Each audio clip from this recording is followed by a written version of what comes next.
नमस्कार शेतकरी बंधूंनो, स्वागत आहे आपलं कृषी समृद्धीमध्ये. आणि मित्रांनो, आपल्या राज्यभरातील नियमित करदार शेतकरी बांधवांसाठी एक अत्यंत महत्त्वाची माहिती आपण या व्हिडिओच्या माध्यमातून पाहणार आहोत.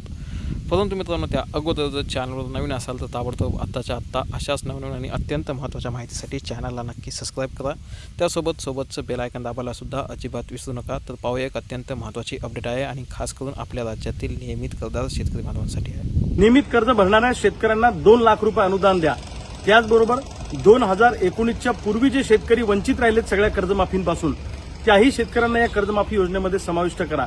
त्याचबरोबर आयटीआर भरणारे शेतकरी आहेत, पुनर्गठित शेतकरी आहेत, रूपांतरित शेतकरी आहेत, यांचाही कर्जमाफीमध्ये समावेश करावा. आणि सिबिल खराब होतंय शेतकऱ्यांचं, त्या अनुषंगानं रिझर्व्ह बँकेची चर्चा करून तशा पद्धतीचे स्पष्ट निर्देश रिझर्व्ह बँकेनं बँकांना दिले पाहिजे. या मागणीसाठी आणि याचबरोबर शेतकऱ्यांच्या विविध मागण्यांसाठी सातत्यानं आम्ही पाठपुरावा करतोय, आंदोलनं करतोय, पण सरकार दखल घ्यायला तयार नाही. म्हणून 27 ऑगस्ट 2026 सकाळी 10 वाजता आम्ही मुंबईच्या मंत्रालयासमोर शासकीय मंत्र्यांच्या बंगल्याचा आणि शासकीय वाहनांचा लिलाव करून प्रतिकात्मक आंदोलन करणार आहोत की हे सगळे शासकीय बंगले विका, यातले पैसे कर्जमाफीसाठी वापरा, असं आमचं सगळ्या शेतकऱ्यांचं म्हणणं आहे. या पार्श्वभूमीवर मला बुलढाणा पोलिसांनी काल नोटीस दिली आहे. त्यांनी सांगितलं की तुम्ही आंदोलन केलं तर तुमच्यावर अशा पद्धतीची कारवाई करू, तशी करू.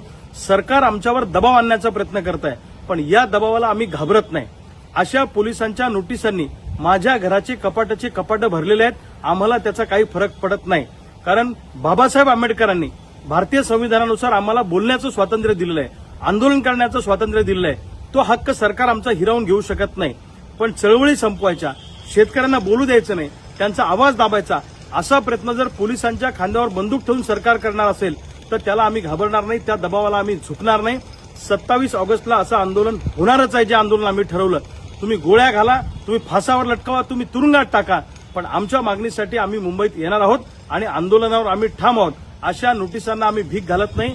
शेकडो गुन्हे आमच्यावर दाखल झाले, पण बापाच्या घामाच्या दामासाठी आणि मायचं कुंकू वाचवण्यासाठी प्रसंगी फासावर जाण्याची सुद्धा आमची तयारी आहे. 27 ऑगस्टला सगळे शेतकरी मुंबईत येणारच.